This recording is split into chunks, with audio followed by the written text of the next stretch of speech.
नमामि शम्भुं पुरुषं पुराणं नमामि सर्वज्ञमपारभावं नमामि रुद्रं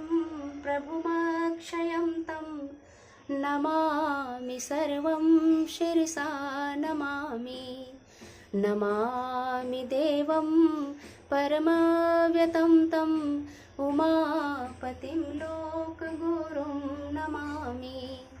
नमामि दारिद्र्यविदारणं तं नमामि रोगापहरं नमामि नमामि कल्याणमचिन्त्यरूपं नमामि विश्वोद्भवबीजरूपं नमामि विश्वस्थितिकारणं तं नमामि संहारकरं